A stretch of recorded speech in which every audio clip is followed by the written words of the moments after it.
আসসালামু আলাইকুম ওয়া রাহমাতুল্লাহ। প্রিয় দর্শক, আজকের ভিডিওতে আমি আপনাদেরকে যে আমলটির কথা বলবো, এই আমলটি আপনারা 100বার পড়লে আল্লাহ লজ্জায় পড়ে যান। মানে আপনি এই আমলটি 100বার করবেন এবং আল্লাহ আপনাকে কিছু দেবেন না, এমনটি হতেই পারে না। আপনি যদি এই আমলটি 100বার করে আল্লাহ তাআলার কাছে কোনো কিছু চান, তাহলে আল্লাহ তাআলা তা অবশ্যই দিবেন। যা চাইবেন তাই দিবেন ইনশাআল্লাহ। মনের আশা পূরণ হবে। প্রিয় দর্শক, অত্যন্ত গুরুত্বপূর্ণ একটি ভিডিও, তাই ভিডিওটি একটু না টেনে শুরু থেকে শেষ পর্যন্ত দেখার জন্য অনুরোধ করছি। তাহলে চলুন মূল আলোচনা শুরু করা যাক। প্রিয় দর্শক, মনে রাখবেন আমলটি 100বার করবেন। ইবাদত ও আমলের ক্ষেত্রে সংখ্যা খুবই গুরুত্বপূর্ণ। প্রতিদিন 5 ওয়াক্ত ফরজ নামাজ 2, 3 ও 4 রাকাত করে পড়তে হয়। প্রতিদিন 2 ও 4 রাকাত করে মোট 12 রাকাত সুন্নতে মুআক্কাদা নামাজ পড়তে হয়। আবার রমজানের 29 বা 30 রোজা রাখতে হয়। কিন্তু এসব সংখ্যা নির্ধারণের বিষয়টি মোটেও কাকতালীয় নয়, এর পেছনে আছে বিশেষ হিকমত। শাহ ওয়ালিউল্লাহ মুহাদ্দিসি দেহলভী রাহমাতুল্লাহি লিখেছেন, ইবাদতের জন্য সময় ও পরিমাপ নির্ধারণ করা হয় বিশেষ মূলনীতির আলোকে। এসব মূলনীতির একটি হলো বিজোড় সংখ্যা। ইসলামের দৃষ্টিতে বিজোড় একটি সম্মানিত সংখ্যা। এ সম্পর্কে রাসূলুল্লাহ সাল্লাল্লাহু আলাইহি ওয়াসাল্লামের বাণী হলো, আল্লাহ তাআলা বিজোড়, তিনি বিজোড় পছন্দ করেন। অতএব হে পবিত্র কুরআনের ধারক ও বাহকরা, তোমরা বিতরের নামাজ আদায় করো। মিশকাত শরীফের হাদিস নং 1266। প্রিয় দর্শক, এই এক বা বিজোড় হচ্ছে মূল এককের ভিত্তি, আর মূল একক হলেন মহান আল্লাহ তাআলা, আর এ এককটি মূল এককের উত্তরাধিকারী। আর বিজোড় সংখ্যার মধ্যে একক বিদ্যমান রয়েছে, আর সে একক হচ্ছে এ সংখ্যাটিকে সঠিকভাবে সমান দুটি এককে ভাগ তথা বিভাজন করতে না পারা। আর জোড়ের তুলনায় এককটি বিজোড়ের কাছাকাছি। প্রতিটি বস্তুর স্বীয় মূলের দিকে প্রত্যাবর্তনই আল্লাহ তাআলার দিকে প্রত্যাবর্তনের নামান্তর। কারণ আল্লাহ তাআলা সব ভিত্তির উৎপত্তি, সূচনা ও উৎস। আল্লাহর সত্যই একমাত্র পরিপূর্ণ একক। আবার কখনো কখনো এই এককের কোনো উচ্চতর, ঊর্ধ্বতন ও উৎকৃষ্ট সংখ্যা গ্রহণ করা হয়। যেমন 1-এর উন্নতি হয় 1 থেকে 10 এবং 10 থেকে 100-র দিকে। তাই আল্লাহর উপর পূর্ণ ঈমান এবং আল্লাহর একাত্মবাদের ঘোষণা দিতে প্রতিদিন 100বার কিছু আমল করতে বলা হয়েছে। প্রিয় দর্শক, এমন 5টি আমলে আজকের ভিডিওতে তুলে ধরা হবে। যেমন প্রতিদিন 100বার এই দোয়া পড়তে বলা হয়েছে। দোয়াটি হলো, লা ইলাহা ইল্লাল্লাহু ওয়াহদাহু লা শারীকা লাহু লাহুল মুলকু ওয়া লাহুল হামদু ওয়া হুয়া আলা কুল্লি শাইইন কাদির। এই দোয়াটিকে প্রতিদিন 100বার পড়তে বলা হয়েছে। এই দোয়াটির অর্থ হলো, আল্লাহ ছাড়া কোনো ইলাহ নেই, তিনি একক, তার কোনো শরীক নেই। রাজত্ব একমাত্র তারই, সব প্রশংসা একমাত্র তারই জন্য, আর তিনি সবকিছুর উপর ক্ষমতাবান। প্রিয় দর্শক, আর লা ইলাহা ইল্লাল্লাহু ওয়াহদাহু লা শারীকা লাহু লাহুল মুলকু ওয়া লাহুল হামদু ওয়া হুয়া আলা কুল্লি শাইইন কাদির, এই আমলটির উপকার কি? এই আমলটি যদি আপনি প্রতিদিন 100বার করেন, তাহলে এর ফায়দা কি, এর উপকার কি পাবেন? প্রিয় দর্শক, এই আমলটির উপকার হলো, আল্লাহর রাসূল সাল্লাল্লাহু আলাইহি ওয়াসাল্লাম বলেছেন, যে ব্যক্তি প্রতিদিন 100বার এই দোয়া পড়বে, তার 10টি গোলাম আজাদ করার সওয়াব হবে, তার জন্য 100 পুণ্য লেখা হবে এবং 100 গুনাহ মিটিয়ে ফেলা হবে। সুবহানাল্লাহ। ওই দিন সন্ধ্যা পর্যন্ত সে শয়তান থেকে রক্ষিত থাকবে। কোনো মানুষ তার চেয়ে উত্তম সওয়াবের কাজ করতে পারবে না। তবে হ্যাঁ, ওই ব্যক্তি সক্ষম হবে যে তার চেয়ে এই আমল বেশি পরিমাণে করবে। বুখারী শরীফের হাদিস নং 3293। দর্শক, একবার চিন্তা করুন, খুব ছোট্ট একটি আমল, লা ইলাহা ইল্লাল্লাহু ওয়াহদাহু লা শারীকা লাহু লাহুল মুলকু ওয়া লাহুল হামদু ওয়া হুয়া আলা কুল্লি শাইইন কাদির।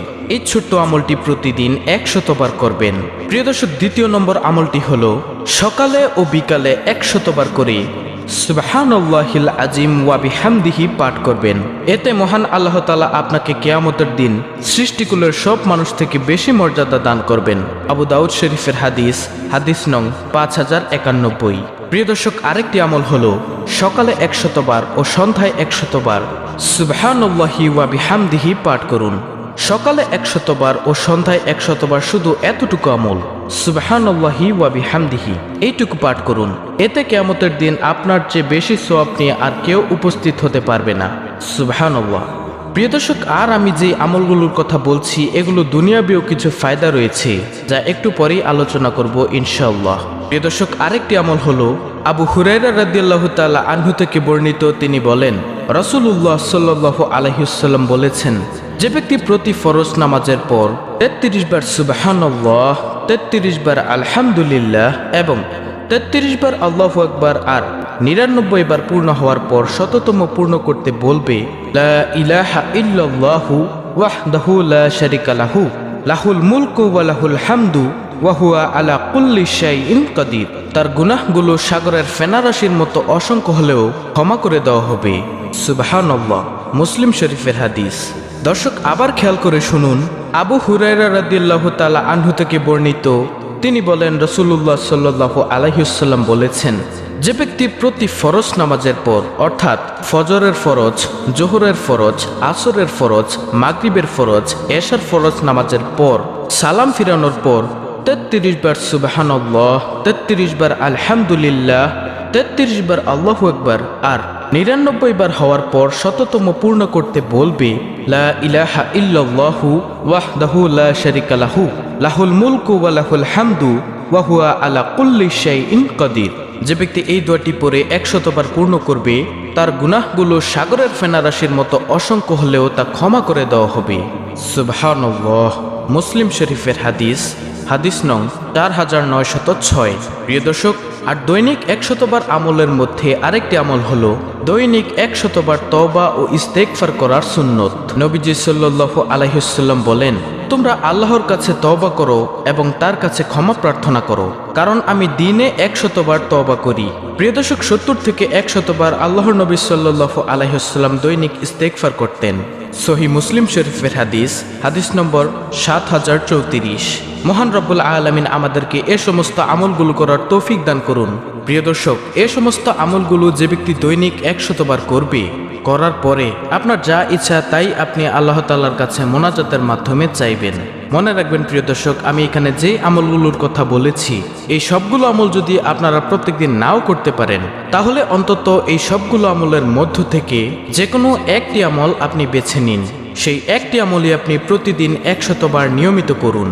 তবে অবশ্যই মনে রাখবেন, আমলটি করার শুরুতে এবং শেষে অবশ্যই নবী সাল্লাল্লাহু আলাইহি ওয়াসাল্লামের প্রতি দুরূদ পাঠ করে নেবেন। আপনি যে কোনো দুরূদ পারেন, সেটা দুরূদে ইব্রাহিম হতে পারে যেটা আমরা নামাজে পাঠ করে থাকি, অথবা সবচেয়ে ছোট দুরূদ সাল্লাল্লাহু আলাইহি ওয়াসাল্লাম, এই দুরূদ পাঠ করলেও আদায় হয়ে যাবে। এই দুরূদটি আপনি পাঠ করবেন আমলটি করার আগে এবং শেষে। তারপরে আপনি আমলটি করার পরে আল্লাহ তাআলার কাছে মন খুলে যা ইচ্ছা তাই চান, তাহলে ইনশাআল্লাহ মহান রব্বুল আলামিন আপনাকে তাই দিবেন এবং আপনার মনের আশা পূর্ণ করবেন। এটা হলো আপনার দুনিয়াবি ফায়দা। আর আখিরাতের কি কি ফায়দা আছে সেগুলো তো আমি ভিডিওর মধ্যে আগেই বলে দিয়েছি। তো প্রিয় দর্শক, এই ছিল আমাদের আজকের ভিডিও, অত্যন্ত গুরুত্বপূর্ণ একটি ভিডিও। তাই আপনাদের কাছে আমার একটি অনুরোধ, আপনারা যদি ইসলামের আলো চ্যানেলটির নতুন দর্শক হয়ে থাকেন, তাহলে অবশ্যই চ্যানেলটিকে সাবস্ক্রাইব করে বেল বাটন অল বাজিয়ে দিবেন।